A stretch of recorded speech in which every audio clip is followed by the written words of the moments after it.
Good day to you. So we're going to continue our preparation for the Revelation studies that we're going to go into. We're going to look at Matthew 24 today, where Jesus spoke about the things that Daniel had talked about that we just studied. And we're going to go into the specifically the abomination that causes desecration, or the sacrilegious object that causes desecration that he spoke of. Let's go to Matthew 24. Over here.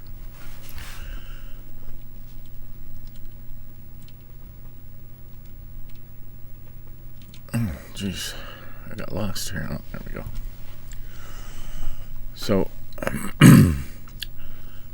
we'll just read the whole thing. As Jesus was leaving the temple grounds, his disciples pointed out to him the various temple buildings, but he responded, "Do you see all these buildings? I tell you the truth, they will be completely demolished. Not one stone will be left on top of another." Later, Jesus sat on the Mount of Olives. His disciples came to him privately and said, "Tell us, when will all this happen? What sign will signal your return and the end of the world?" Jesus told them, "Don't let anyone mislead you. For many will come in my name, claiming I am the Messiah. They will deceive many, and you will hear of wars and threats of wars, but don't panic. Yes, these things must take place, but the end won't follow immediately. Nation will go to war against nation, and kingdom against kingdom. There will be famines and earthquakes in many parts of the world." We're seeing a lot of that now, but there's been a lot of it throughout history as well. "But all this is only the first of birth pains, with more to come. Then you will be arrested, persecuted, and killed, and you will be hated all over the world because you are my followers." Okay. Now, most of his disciples were killed, so this could be considered history. "And many will turn away from me and betray and hate each other." Yeah, that happens all the time. "And many false prophets will appear and deceive many people. Sin will be rampant everywhere, and the love of many will grow cold. But the one who endures to the end will be saved. And the good news about the kingdom will be preached throughout the whole world, so that all nations will hear it, and then the end will come." We can, or all peoples, basically everybody will hear about it. And there's not too many parts of the world now who hasn't heard about Jesus. "The day is coming when you will see what Daniel the prophet spoke about, the sacrilegious object that causes desecration, standing in the holy place." Reader, pay attention. "Then those in Judea must flee to the hills. A person out on the deck of a roof must not go down into the house to pack. A person out in the field must not return even to get a coat. How terrible it will be for pregnant women and for nursing mothers in those days. And pray that your flight will not be in winter or on the Sabbath, for there will be a greater anguish than at any time since the world began, and it will never be so great again." Now, there's been a lot of stuff that's happened throughout history. It's a greater anguish than at any time since the world began, and will never be so great again. So the worst times in history, has that already happened or yet to come? Hard to say. But this is interesting. "In fact, unless that time of calamity is shortened, not a single person will survive, but it will be shortened for the sake of God's chosen ones." And that kind of speaks of a rapture. Okay. "Then if anyone tells you, 'Look, here is the Messiah,' or 'There he is,' don't believe it. For false messiahs and prophets will rise up and perform great signs and wonders so as to deceive, if possible, even God's chosen ones." So, see, I have warned you about this ahead of time. So if someone tells you, "Look, the Messiah is out in the desert," don't bother to go and look. Or, "Look, he is hiding here," don't believe it. For as the lightning flashes in the east and shines over the west, so it will be when the Son of Man comes. Just as the gathering of the vultures shows that there is a carcass nearby, so these signs indicate that the end is near. Immediately after the anguish of those days, the sun will be darkened, the moon will give no light, and the stars will fall from the sky. Yeah, we obviously haven't seen that yet. I mean, there's been, eclipses and stuff, but and then at last the sign that the Son of Man is coming will appear in the heavens, and there will be deep mourning among all the peoples of the earth, and they will see the Son of Man coming on the clouds of heaven with power and great glory. Yeah, Daniel 7:13. And we could look at Daniel 7:13, because I have that up here.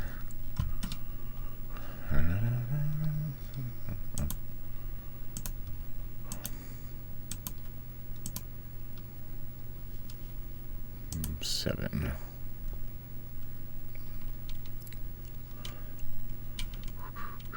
$13. Yeah.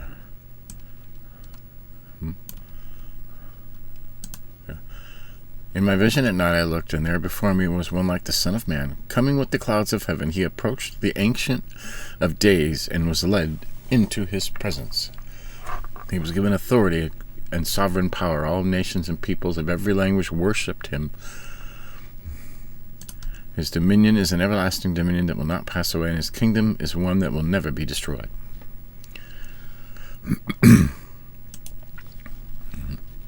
Interesting. When a man is coming, appeared in heaven, there will be a deep mourning. Power. Yeah, there it is. Son of Man coming on the clouds of heaven with power and great glory. We know we haven't seen that yet. And he will send out his angels with a mighty blast of a trumpet, and they will gather his chosen ones from all over the world, from the farthest ends of the earth and heaven. Now learn a lesson from the fig tree. When its branches bud and its leaves begin to sprout, you know the summer is near. In the same way, when you see all these things, you can know his return is very near, right at the door. I tell you the truth, this generation will not pass from the scene until all these things take place. Or this age, or this nation.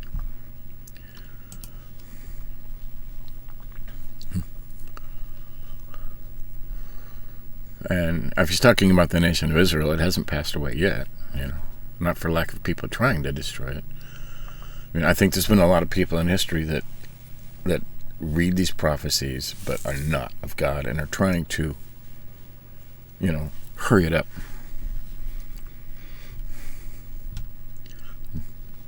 However, no. I tell you the truth, this generation will not pass from the scene until all these things take place. Heaven and earth will disappear, but my words will never disappear. However, no one knows the day or hour when these things will happen, not even the angels in heaven or the Son himself, which Jesus was talking, even he didn't know. Only the Father knows. When the Son of Man returns, it will be like it was in Noah's days. In those days before the flood, the people were enjoying banquets and parties and weddings right up to the time Noah entered his boat. People didn't realize what was going to happen until the flood came and swept them all away. This is the way it will be when the Son of Man comes. 2 men will be working in the field, one will be left. 2 women will be grinding up the flour at the mill, and one will be taken, the other will be left.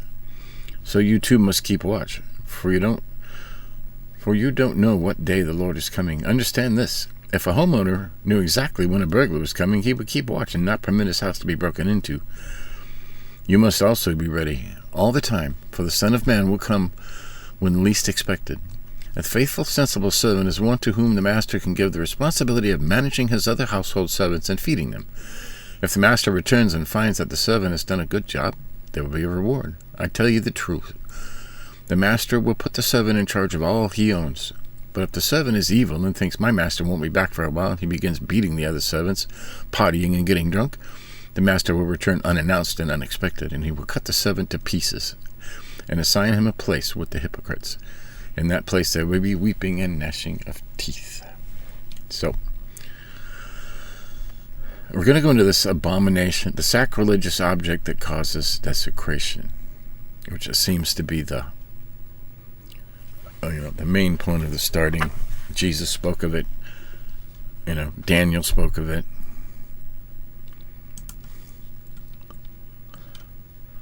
Daniel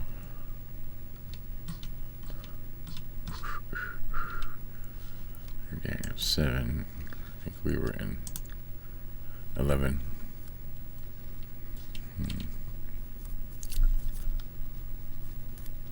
And he talks about the kingdoms. Daniel talks about the two kingdoms, the north and the south.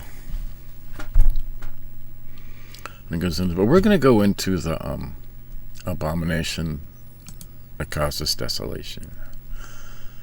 And there's a video here that we can watch. That kind of explains it. You know, we'll watch that. It's like 4.5 minutes long, and then we'll go back into it. The abomination of desolation. We're going to answer that question. You can also discover more on GotQuestions.org. Jesus spoke of a coming abomination of desolation in the Olivet Discourse. Jesus said, "So when you see the abomination of desolation spoken of by the prophet Daniel standing in the holy place, then those in Judea must flee to the mountains." An abomination is something that causes disgust or hatred, and desolation is a state of complete emptiness or destruction. Jesus warned that something or someone that people detested would stand in the temple someday. When that horror occurred, residents of Judea should seek cover without delay. Other translations speak of the abomination that causes desolation, the sacrilegious object that causes desecration, and that horrible thing. The Amplified Bible adds the note that the abomination of desolation is the appalling sacrilege that astonishes and makes desolate. Jesus referenced Daniel in his words in the Olivet Discourse. The prophet Daniel mentioned the abomination of desolation in 3 places. The wording in the above translations indicates that the abomination of desolation is an object. In some other translations, the abomination appears to be a person. On the wing of abominations shall come one who makes desolate. Regardless of whether the abomination of desolation is a person or a thing, Daniel predicted the following. A ruler will make a treaty with the people of Israel. The terms of this treaty will be for a week, which we take to be a period of 7 years. Midway through this time, the ruler will gather his troops and put an end to the sacrifices and offerings in the temple. At that time, the ruler will desecrate the temple, setting up some type of sacrilegious object. The desecration of the temple will continue until the judgment of God is finally meted out on the ruler and his followers. 1,290 days, 3.5 years and 1 month later. Daniel's prophecies about the abomination of desolation seem to have at least a partial fulfillment in 167 BC, when a Greek ruler by the name of Antiochus IV desecrated the temple in Jerusalem. Antiochus called himself Epiphanes, or Illustrious One, or God Manifest. He set up an altar to Zeus over the altar of burnt offering, and he sacrificed a pig on the altar. Antiochus went even further in his atrocities, slaughtering a great number of Jews and selling others into slavery. And he issued decrees forbidding circumcision and requiring Jews to sacrifice to pagan gods and eat pig meat. What Antiochus did certainly qualifies as an abomination, but still 200 years later, Jesus spoke of Daniel's prophecy as still yet to be fulfilled. The question then becomes, when, after Jesus' day, was the abomination of desolation prophecy fulfilled? Or are we still waiting for a fulfillment? We take the futurist view, which sees the abomination of desolation prophecy as still future. In our view, Jesus was referring to the Antichrist, who in the end times will establish a covenant with Israel for 7 years, and then break it by doing something similar to what Antiochus Epiphanes did in the temple. The sacrilegious object that Jesus called the abomination of desolation could be the image of the beast that the false prophet will order to be set up and worshipped. Of course, for Matthew 24:15 to be yet future, the temple in Jerusalem will have to be rebuilt before the tribulation begins. Those who are alive during the tribulation should be watchful and recognize that the breaking of the covenant with Israel and the abomination of desolation will herald the beginning of the worst 3.5 years in history. Be always on the watch and pray that you may be able to escape all that is about to happen and that you may be able to stand before the Son of Man. That answers the question, what is the abomination of desolation? On our web. So, he explains it, pretty well. His view of it has yet to happen. There's been other talks about, when the temple gets rebuilt, that will be the start of, of something. But we don't know yet. The temple hasn't been rebuilt. And I used to take that particular view. When somebody rebuilt the temple, then it will, signify that these things are going to happen at some point in the future.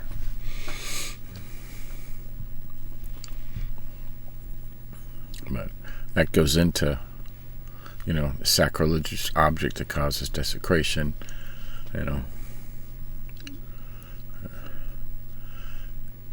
And it says it's going to happen somewhere in Judea, which is the southern part of Israel, where Palestine and Israel are now trying to occupy the same space. But it'll be interesting to see what happens. If it hasn't happened yet. There's a lot of signs pointing to this stuff, coming to place with what's going on today. Seems like the whole world is gonna... we know there's one group of people that are trying to take over the entire planet by killing as many people as they can through wars and famines and vaccines, and there's also a group of people fighting against that to cause a great awakening. Which is happening. A lot of people are waking up. But, I haven't heard of anybody say, hey, Jesus has come back. There's been some very small, people that claim to be Jesus. And, which talks about, look, he's over here, he's over there. Don't believe it. Says, when Jesus comes back, everybody will know it. Okay? And it seems to be that this will be set up and Jesus during half of that 7 years, like 3.5 years, is when Jesus comes back and takes all these people, whether they speak about their rapture, everybody's mysteriously disappearing, and Jesus even says, 2 people will be working, one person will disappear and the other one will be left standing, hey, what's going on? So something will happen halfway through that point. I don't think we're at that point yet. But that kind of explains, somewhat of what they're talking about. Jesus seemed to know everything, except when the exact time was coming. He said, no one knows the day or hour when these things will happen. Not even the angels in heaven or the Son of Man himself. Only the Father knows. When the Son of Man returns, it'll be unlike Noah's day. In those days before the flood, the people were enjoying banquets and parties and weddings right after the time Noah entered his boat. People didn't realize what was going to happen until the flood came and swept them away. That is the way it'll be when the Son of Man comes. Hey, that's... So, it'll be when you least expect it. We're going to start going through Revelation here. And I'll be using some other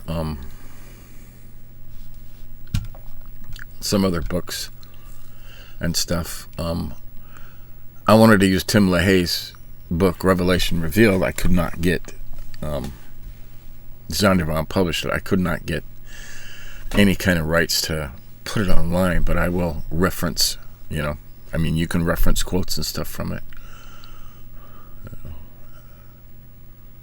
And it has a amazing... I'll show you here. I can show you briefly If I get it to come up here.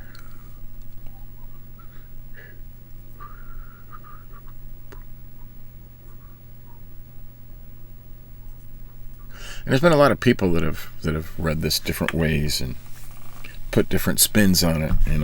People thinking we're coming into a great time of peace, and there'll be 1,000 years of peace and wonderful. And I think they're getting their facts. But just like if you look at what Isaiah spoke of when he spoke of Jesus coming, there was lots of, the Jews had lots of ideas, and, this is going to happen, that's going to happen. But none of it really made sense until after the fact, when you could look at what everything meant that he said, and you were like, oh, yeah, now that makes sense. And that's kind of where we're at now with Revelation and stuff happening. People are trying to make sense of it, just like they tried to make sense of Isaiah and the coming of the Messiah.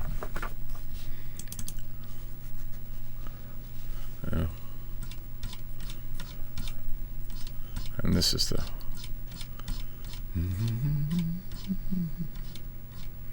see, there's a lot of good stuff in here that I wanted to go through. There's lots of chapters, and the Preface and the Preface, and he uses timelines and graphs and stuff. And I'm going to use some of this, and of course I will always give credit to the author and stuff.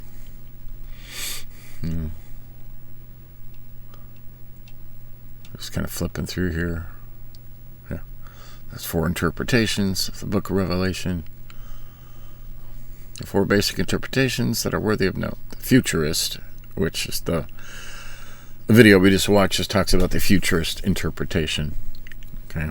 The futurist view, which seems to be the most satisfactory, accepts the Book of Revelation as prophecy that primarily is yet to be fulfilled. Particularly from chapter 4 on, this is the interpretation of the early church during its most evangelic history, from the apostles until the 4th century. Today, it is accepted position by most premillennial Bible teachers. Safe rules following the study of the Book of Revelation is to accept the book as literal, unless the facts are obviously to the contrary. Then there's a historical interpretation, is a view that suggests that John was describing the major events that would take place during the history of the church. It therefore suggests that we can see these events as we look back at history. This, of course, calls for the juggling of historical events to fit the prophecy. This is historically unsound and tends to distort plain and literal meaning. And most of the Bible is meant to be taken literal. Okay? Then there's a spiritual interpretation, those who are willing to believe everything in the book should be taken figuratively and metaphorically, that John was talking about a spiritual conflict and not a physical experience. This view is held by most amillennialists and postmillennialists. Until the turn of the century, postmillennialism gained many followers with the idea that the world was getting better and better and we're about to usher in the kingdom. Now, there's a lot of people that are doing this today.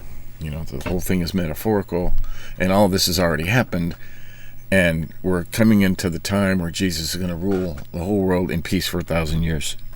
And if Jesus had come back through the clouds like he said, there would be no way the media could spin that. Okay, so I take the futurist interpretation to say these things haven't happened yet. There has been times in history where you look and say, this is the worst time in the whole of history. But it says it'll get even worse. And we're kind of in the middle of that. So, well, what did I do? And I got lost here.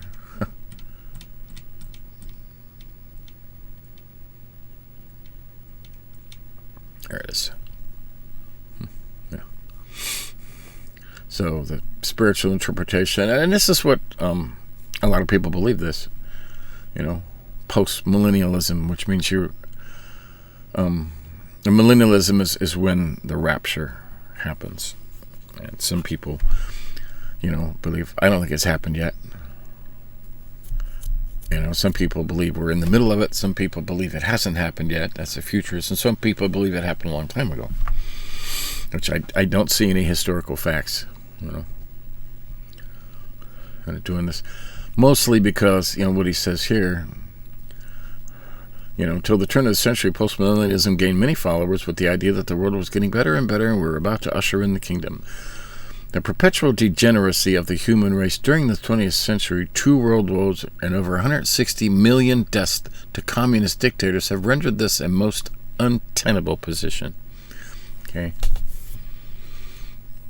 So, and there's more. The preterist interpretation. The preterist view holds that John wrote the book prior to the destruction of the temple in AD 70, which was referring to the events of his own day. This requires mental gymnastics that are unnecessary if one would apply the golden rule of interpretation. The Roman emperors, Nero and Domitian, could scarcely fulfill the requirements of this book for the Antichrist, much less the desecration of the temple, for 42 months, or for the worldwide cataclysms that are yet future. Okay. So that's that. And there was one thing that I saw in Daniel where it talked about he talks about the south and the north, the kingdom in the south and the north going to battle and through the various things. There's 2 giant kingdoms. I highlighted it in here, I believe. Abomination of desecration.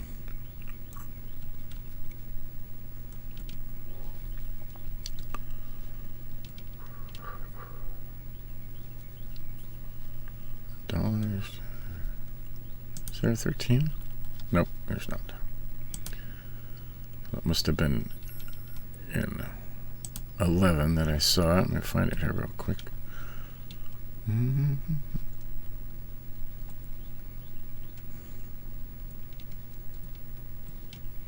Kingdoms up and south, a beautiful land. I highlighted it. I'm just trying to find that one verse which kind of stood out to me. I should have had it up here already.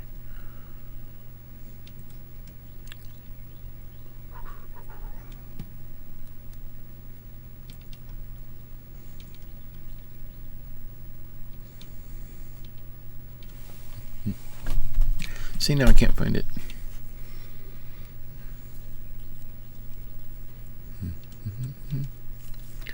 $77s. Nothing. Abomination.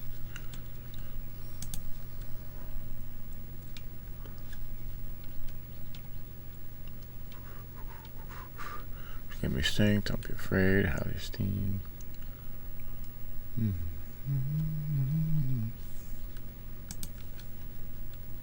There it is. Kings of the South and the North. I think it's in here.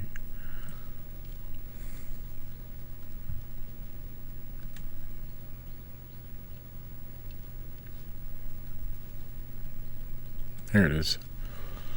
Yeah, he talks about the kingdoms of the South and the North,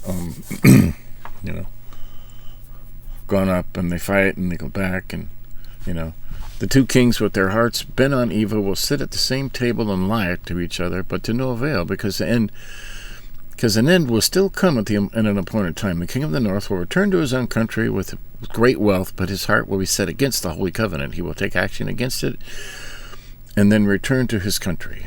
At the appointed time, he will invade the South again, but this time the outcome will be different from what it was before. And this right here, Daniel, verse 30.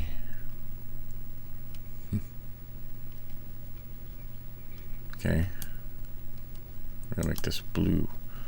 Ships of the western coastlands will oppose him, and he will lose heart. Now that sticks out to me, And this is Daniel talking way back before anything. Ships of the western coastlands. Could that be America? Could be. Will oppose him. He will lose heart, and then he will turn back and vent his fury against the Holy Covenant. He will return and show favor to those who forsake the Holy Covenant. So, but that's interesting. It's just that one verse. in Daniel 11. But, chewing all this, and we will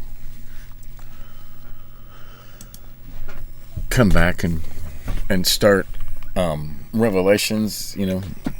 There's lots of signs of stuff pointing to it. I take the view it hasn't happened yet, because, mainly because, if Jesus really came, we'd have known about it. It would be one of the greatest events in all of history. Clouds opening up and, people disappearing. That hasn't happened yet. At least in my eyes, it hasn't happened yet, but it will. And when it does, the media, who is part of the evil empire, will put a spin on it. They'll blame it on UFOs or, who knows, lots of weird stuff. But we'll see the signs. But we're going to get into Revelations next. We'll start that study.